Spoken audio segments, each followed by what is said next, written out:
पिछले एपिसोड में वांग लिन ने डोंगलाई के साथ में बहुत ही शानदार तरीके से फाइट किया था और इस तरह से उसने ड्रैगन फाइटिंग फॉर्मेशन के कमजोरी के बारे में पता लगा लिया था। लेकिन तो अभी डोंगलाई उससे कहने लगता है कि तुम तो डेथ स्पेल में बहुत ही अच्छे हो, इसीलिए मैं चाहता हूँ कि तुम फिर से मेरे साथ में फाइट करने के लिए आओ ताकि इस तरह से मैं भी तुम्हारे डेथ स्पेल के पावर को देख सकूं। लेकिन इसकी ऐसी बात सुनकर वांग लिन उससे कहता है कि मैं तुम्हारे साथ में फाइट नहीं करना चाहता और इतनी बात कहने के बाद वो यहाँ से जाने लगता है। तब इसके वजह से हम देखते हैं कि डोंगलाई इसके ऊपर काफी गुस्सा हो जाता है और अब इस तरह से वह फिर से अपने पावर का यूज करके इसके ऊपर अटैक करने के लिए रेडी हो गया था। तभी इसी वक्त हम देखते हैं कि वांग लिन लुओगु का यूज करके इसके अटैक को बहुत ही आसानी से डिस्ट्रॉय कर देता है और मुआन वांग लिन से कहने लगती है कि तुम अचानक से यहाँ से पीछे हटने लगे और इसीलिए कहीं ऐसा तो नहीं कि डिस्टेंस ही ड्रैगन फाइटिंग फॉर्मेशन की कमजोरी है। तब इस पर वांग लिन उससे कहता है कि तुमने इसके बारे में सही समझा, क्योंकि जब डोंगलाई से मेरा सामना हुआ था तब उसने तुरंत मुझे नहीं मारा, बल्कि इसके बजाय वो मुझे फाइट करने के लिए फॉर्मेशन के पास में लेकर जाता रहा। इसीलिए ऐसा लगता है कि वो फॉर्मेशन से जितना ज्यादा दूर रहेगा उसकी कल्टीवेशन उतनी ही कम होती जाएगी और अब मैं इसी बात का फायदा उठाकर उसे बहुत ही आसानी से मारने वाला हूँ। वहीं दूसरी तरफ हम देखते हैं कि डोंगलाई फिर से अपने ड्रैगन पावर का यूज करके इसके ऊपर अटैक करने के लिए रेडी हो गया होता है, जिसे देख वांग लिन भी इसका सामना करने के लिए एक बहुत ही पावरफुल स्वॉर्ड को रेडी कर लेता है, जो कि दिखने में सच में बहुत ही ज्यादा पावरफुल लग रहा था। और अब इस तरह से वो इसका यूज करके डोंगलाई के ऊपर अटैक भी कर देता है। अब इसके वजह से हम देखते हैं कि इसका ड्रैगन पावर इसके सामने कुछ भी नहीं कर पाता, इसीलिए डोंगलाई भी तुरंत अपने स्वॉर्ड का यूज करके इसके अटैक को किसी तरह से रोकने लगता है। लेकिन इसी के साथ हम देखते हैं कि वो खुद को कमजोर पड़ता हुआ देख भी हैरान होने लगा था। इसके बाद वो कहने लगता है कि अगर मैंने अपने ड्रैगन पैटर्न वाले स्वॉर्ड का यूज करके इसके रेड स्वॉर्ड को ब्लॉक नहीं किया होता तब इसके वजह से इसकी पावर तो मुझे बहुत ही बुरे तरीके से डैमेज कर देती। लेकिन इसके बाद वो समझ जाता है कि इस तरह से वो इसके पावर को ज्यादा टाइम के लिए नहीं रोक पाएगा और इसीलिए वो तुरंत फिर से अपने मेन फॉर्मेशन में जाने के लिए रेडी हो जाता है। लेकिन तभी इसी वक्त हम देखते हैं कि वांग लिन अपने डेथ स्पेल का भी यूज करके इसके ऊपर अटैक कर देता है, जिसके वजह से डोंगलाई अब इसके सामने कुछ भी नहीं कर पाता और उसका ड्रैगन पैटर्न वाला स्वॉर्ड भी चकनाचूर हो जाता है। अब इसके वजह से हम देखते हैं कि वह पूरी तरह से हैरान हो गया था और कहने लगता है कि ऐसा होना तो इम्पॉसिबल है, लेकिन आखिरकार अब उसे इसके बारे में समझने में काफी देरी हो गई थी। और तभी इसी वक्त हम देखते हैं कि इसका ड्रैगन फाइटिंग फॉर्मेशन भी टूट जाता है। वहीं दूसरी तरफ हम देखते हैं कि डोंगलाई भी इस बात से काफी परेशान हो गया था, क्योंकि अब उसके ड्रैगन फाइटिंग फॉर्मेशन की आई डिस्ट्रॉय हो गई होती है। वहीं उधर से वांग लिन से कहने लगता है कि सबको पता है कि फॉर्मेशन आई फॉर्मेशन में होती है, लेकिन असल में केवल आपके जैसा स्मार्ट मास्टर ही बता सकता है कि रियल फॉर्मेशन कहां पर है। वहीं उधर डोंगलाई कहने लगता है कि मेरा ड्रैगन स्वॉर्ड भी डिस्ट्रॉय हो गया और इसके अलावा अब तो उसे फॉर्मेशन आई के बारे में भी पता चल गया है, जिसके वजह से हम देखते हैं कि अब वो वांग लिन के सामने अपनी हार मानने के लिए रेडी हो गया था। और फिर वो इसे एक टोकन देते हुए कहता है कि यह इविल फाइटिंग सेक्ट के लीडर का ऑर्डर है और इसीलिए अब से पूरा सेक्ट तुम्हारे ही ऑर्डर को फॉलो करेगा। तभी अचानक से हम देखते हैं कि वो फिर से अपने टूटे हुए ड्रैगन स्वॉर्ड का यूज करके इसके ऊपर अटैक कर देता है, जिसे देख मुआन इस बात से काफी परेशान हो गई थी। लेकिन असल में इसके बनाए हुए ड्रैगन स्केल की वजह से उसे कुछ भी नहीं हुआ होता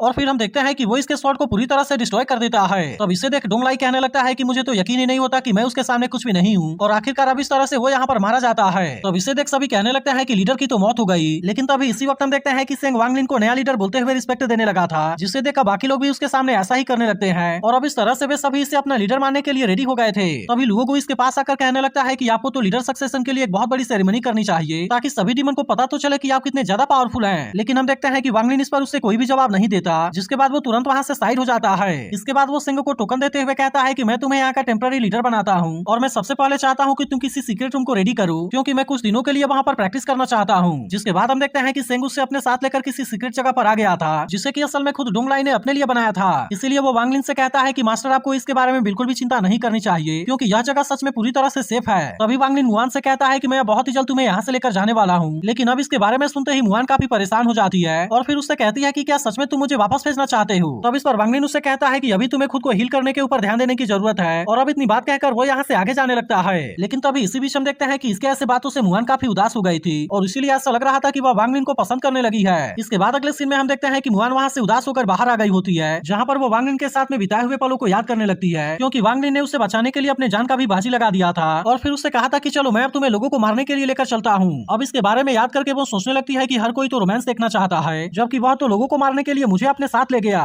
इसके बाद वो कहने लगती है कि मुझे इसके साथ में रहते हुए 4 साल हो गए, जिसके दौरान उसने कई बार मेरी जान बचाई है और अब इसीलिए ऐसा लगता है कि उसे रिवॉर्ड देने का टाइम आ गया है। अब इतनी बात कहने के बाद वो तुरंत ड्रैगन फॉर्मेशन के ऊपर अपने पावर का यूज करने लगती है और अब इस तरह से वह फिर से इसे सही करने की कोशिश करने लगी थी। वहीं दूसरी तरफ हम देखते हैं कि वांग लिन भी कल्टीवेशन प्रैक्टिस कर रहा होता है, लेकिन तभी इसी वक्त उसे अपने पेरेंट्स के बारे में याद आने लगती है, जहाँ उसकी मदर ने कहा था मैंने सुना है कि मोर्टल्स भी शादी कर सकते हैं, इसीलिए मैं चाहती हूँ कि तुम जैसे ही फिर से घर वापस आओगे हम गाँव में तुम्हारे लिए लड़की को देखने जाएंगे और अगर तुम्हें कोई पसंद आ गया तो तुम उससे शादी कर लेना। लेकिन तभी उसके फादर कहने लगते हैं कि तुम्हें इसके बारे में चिंता करने की बिल्कुल भी जरूरत नहीं है, क्योंकि हमारा बेटा अब तो इमोर्टल है, लेकिन क्या इसके बाद भी तुम उसके लिए किसी मॉर्टल वाइफ को चुनना चाहती हो। तब इसके बारे में सुनकर उसकी मदर भी कहती है कि तुम अपने फादर की बात मानना और इसीलिए मैं भी चाहती हूँ कि जब तुम वापस आना तो किसी को अपने साथ लेकर आना। लेकिन अब इन सारी चीजों के बारे में याद करके वांग लिन काफी उदास हो गया होता है और फिर वो अपने पेरेंट्स से कहने लगता है कि आप इसके बारे में बिल्कुल भी चिंता ना कीजिए, क्योंकि मैं अपने लिए किसी अच्छी वाइफ को लेकर जरूर आऊंगा। लेकिन लेकिन असल में अब इस बैटल के वजह से यहाँ पर बहुत सारी प्रॉब्लम क्रिएट हो गई है और इसीलिए इस वक्त यहाँ पर मेरे बहुत सारे दुश्मन भी बन गए हैं, जिसके वजह से मुझे ऐसा लगता है कि अगर वो मेरे साथ में नहीं रहेगी तो पूरी तरह से सेफ रहेगी। वहीं दूसरी तरफ हम देखते हैं कि मुआन अभी भी लगातार ड्रैगन स्केल को बनाने के लिए कोशिश कर रही थी, जिसे देख सिंह उससे कहता है कि मिसेज आपको जाकर आराम कर लेना चाहिए। लेकिन यह सुनते ही मुआन उससे कहती है कि तू मुझे मिस ना बोलो, जिसके बारे में सुनकर सिंह उससे कहता है कि हाँ, आपको तो मास्टर का वाइफ बोलना चाहिए, क्योंकि आप इतने टाइम से बिना सोए हुए इन ड्रैगन स्केल को बना रही हैं। लेकिन मुझे डर है कि कहीं ऐसा करते हुए आपकी सारी स्पिरिचुअल पावर खत्म ना हो जाए। तब इसकी बात सुनकर मुआन उससे कहती है कि अब यह कंप्लीट ही होने वाला है। और इसके बाद हम देखते हैं कि वो इतने बुरी तरह से थके होने के बाद भी वो आराम नहीं करना चाहती थी। वहीं दूसरी तरफ हम देखते हैं कि वांग लिन ने लुओगु को फिर से बाहर निकाल लिया था और फिर उससे पूछता है कि तुम्हारी कल्टीवेशन लेवल कहां तक रिकवर हुई है। लेकिन इसके बारे में सुनते ही वो यहाँ पर बहाना बनाने लगा था और फिर उससे कहता है कि मैं तो अभी केवल फाउंडेशन बिल्डिंग के लेटर स्टेज में हूँ। इसी के साथ वो कहता है कि अगर वो स्वॉर्ड स्पिरिट हर समय मेरे साथ में फाइट नहीं करता तब तो मैं जरूर ही अब तक एलेक्सिस फॉर्मेशन में एंटर कर गया होता।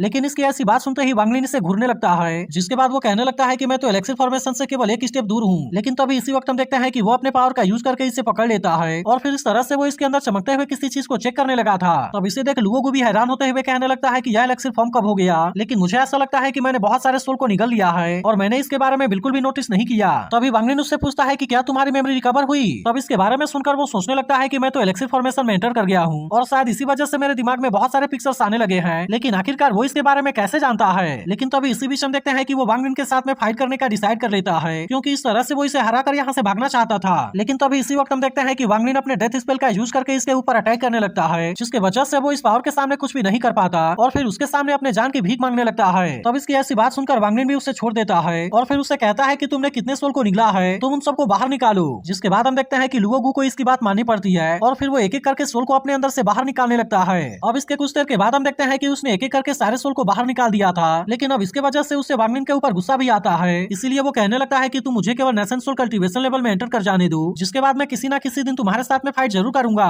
तभी इसी बीच हम देखते हैं कि वांग लिन इन सारे सोल को अपने अंदर एब्जॉर्ब कर लेता है और अब इसका यूज करके वो अपने रेड सोल को बहुत ही अच्छे तरीके से प्यूरिफाई करने लगा था, ताकि इस तरह से वो इसे और भी ज्यादा पावरफुल बना सके। अब इसके कुछ दिन के बाद हम देखते हैं कि मुआन काफी थकी हुई लग रही थी, लेकिन तभी इसी वक्त वांग लिन भी यहाँ पर आ जाता है, जिसे देखते ही मुआन कहने लगती है कि तुम तो बहुत ही जल्दी बाहर आ गए। लेकिन इस पर वांग लिन उससे कहता है कि आखिरकार तुम पिछले 3 दिनों से क्या कर रही थी, क्योंकि तुम्हारी कंडीशन तो काफी खराब लग रही है। अब इतनी बात कहने के बाद वो इसे पीने के लिए कोई लिक्विड देता है, जिसे देख मुआन सोचने लगती है कि अब तो एलेक्सिर भी खत्म हो गई और इसीलिए कहीं ऐसा तो नहीं कि मैंने अपने वैल्यू को खो दिया। इसके बाद वो वांग लिन से कहती है कि मैं बिल्कुल ठीक हूँ और चलो अब हम यहाँ से चलते हैं। लेकिन तभी इसी बीच हम देखते हैं कि वांग लिन इसका हाथ पकड़ लेता है, जिसके वजह से मुआन कुछ समय के लिए पूरी तरह से हैरान हो जाती है। इसके बाद हम देखते हैं कि वो इसे अपने साथ लेकर यहाँ से चला जाता है, जबकि वो सिंह से कहता है कि तुम लीडर सक्सेशन के सेरेमनी की बहुत ही अच्छे से तैयारी कर लेना। इसके बाद अगले सीन में हम देखते हैं कि वे एक फॉगी वाले एरिया से होकर जा रहे थे, जहाँ पर कि मुआन को काफी अच्छा फील हो रहा था। तभी वांग लिन उससे कहता है कि आज मैंने पहली बार फॉगी सी को देखा है। तब इस पर मुआन उससे कहती है क्योंकि जब कभी भी फॉगी सी आने वाला होता था तुम वहाँ से पीछे हट जाते थे। इसी के साथ वो कहने लगती है कि मैं पिछले 4 सालों में 4 बार फॉगी सी में गई हूँ, लेकिन हर बार मुझे वहाँ पर बहुत ही ज्यादा नर्वस फील हुआ है। इसके बाद वो कहती है कि तुम्हें फॉर्मेशन को पर्सनली होस्ट करना चाहिए, क्योंकि इसी ट्रांसफॉर्मेशन पीरियड को सर्वाइव करने के बाद तुम्हें बहुत ही अच्छा फील होगा। अब इस तरह से हम देखते हैं कि वो उसे इसके बारे में बहुत सारी बातें करने लगी थी और कहती है कि तुम जहाँ कहीं भी देखोगे तुम्हें डीप ब्लू वाटर दिखाई देगा। इसके अलावा वहाँ पर तो बहुत सारे सी स्पिरिचुअल बीस्ट भी रहते हैं, जो कि बहुत रेयर मौके पर ही दिखाई देते हैं। तब इस पर वांग लिन उससे पूछता है कि क्या वे अच्छे लगते हैं, जिसके बाद मुआन उससे कहती है कि वे बहुत अच्छे लगते हैं। अब इस तरह से हम देखते हैं कि मुआन को इसके साथ में बहुत अच्छा लग रहा था, लेकिन तभी वांग लिन कहने लगता है कि उस समय हेवनली पर ने अचानक से फायर बीस्ट किंग को निगल लिया, जिसके वजह से मैं उन फायर बीस्ट का टारगेट बन गया और फिर इस तरह से पूरे फायर किंगडम में चारों तरफ तबाही आ गई। अब इन सारी चीजों के बारे में सोचकर वांग लिन काफी परेशान होने लगा था, क्योंकि ये सारी चीजें केवल उसके ही वजह से हुई थी।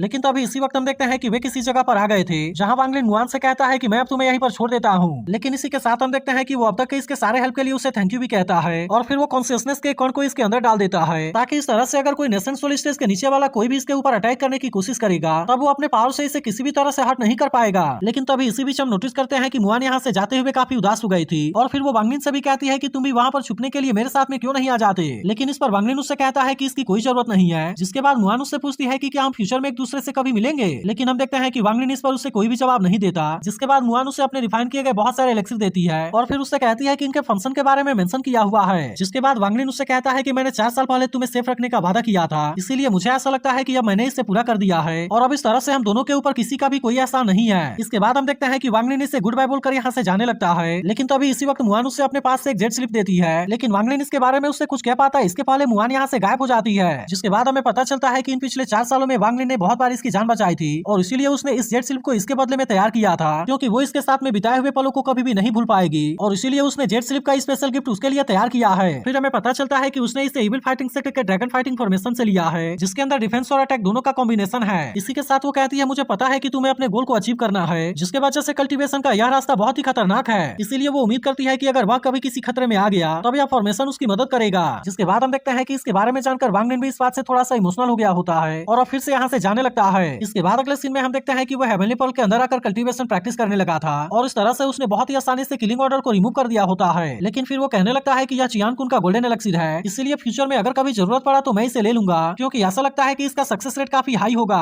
लेकिन इसके अलावा हम देखते हैं कि उसे अपने सीनियर सितुनान के बारे में भी चिंता होती है। जिसके बाद वो कहने लगता है कि मैं किसी दिन इन्फेंट ट्रांसफॉर्मेशन में जरूर पहुंचूंगा, जिसके बाद समय आने पर मैं आपको यहाँ से बाहर जरूर निकालूंगा। इसके बाद अगले सीन में हम देखते हैं कि सिंह सभी के साथ में वांग निन के आने का इंतजार कर रहा था और फिर इनसे कहता है कि लीडर किसी भी वक्त यहाँ पर आ जाएंगे, इसीलिए तुम सभी उनका वेलकम करने के लिए रेडी रहो। तभी इसी वक्त हम देखते हैं कि वांग निन भी यहाँ पर आ जाता है, जिसे देखते ही वे सभी तुरंत उसका वेलकम करने लगे थे। लेकिन इसी के साथ वह हैरान होते हैं कि किलिंग ऑर्डर तो इतनी जल्दी गायब हो गया और इसीलिए वे भी जानना चाहते हैं कि आखिरकार उसके पास में कैसी मैजिकल पावर है। जिसके बाद हम देखते हैं कि सिंह ने उस टोकन को अभी से वापस कर दिया था और अब इस तरह से वांग निन यहाँ का नया लीडर बन जाता है। वहीं दूसरी तरफ हम फुजी और उसके लोगों को देखते हैं, जहाँ पर वे उससे कहते हैं कि एंसेस्टर ने हमारे क्लैन को डिसरिस्पेक्ट किया और केवल कुछ ही दिनों में सब कुछ पूरी तरह से बर्बाद हो गया। लेकिन वहीं दूसरी तरफ हम देखते हैं कि वांग निन भी इसका सामना करने के लिए रेडी हो गया था और फिर कहता है कि अब जिस दिन मैंने एक ट्रेजर को जन्म दे दिया तब उसके बाद तुम्हारी मौत तो पक्की है और मैं तुम्हारे तेंग फैमिली को पूरी तरह से बर्बाद कर दूंगा। वहीं दूसरी तरफ हम देखते हैं कि एक जगह पर कुछ लोग वांग निन के बारे में ही बात कर रहे थे और कहते हैं कि इविल फाइटिंग सेक्टर के नए लीडर का सक्सेशन सेरेमनी तो बहुत ज्यादा शानदार रहा। लेकिन तभी इसी बीच हम देखते हैं कि एक मास्टर इसके बारे में बड़े ध्यान से सुन रहा होता है और जैसे ही उसे पता चलता है कि वांग निन ने डेथ स्पेल को प्रैक्टिस किया है तब इसके बारे में जानकर वो पूरी तरह से हैरान हो जाता है। इसके बाद हम देखते हैं कि उसने अपने पावर का यूज करके इसमें से एक आदमी को पकड़ लिया था और फिर उससे कहता है कि तुम मुझे इविल फाइटिंग सेक्टर का रास्ता दिखाओ, क्योंकि मैं वहां पर जाकर उस आदमी के साथ में फाइट करना चाहता हूँ। तो अगर एक्सप्लेनेशन अच्छी लगी हो तो वीडियो को लाइक और इस पर एक कमेंट करके जरूर बता देना और अगर आपने इसके पिछले एपिसोड को मिस कर दिया हो तो लेफ्ट वाली वीडियो जरूर देख लेना।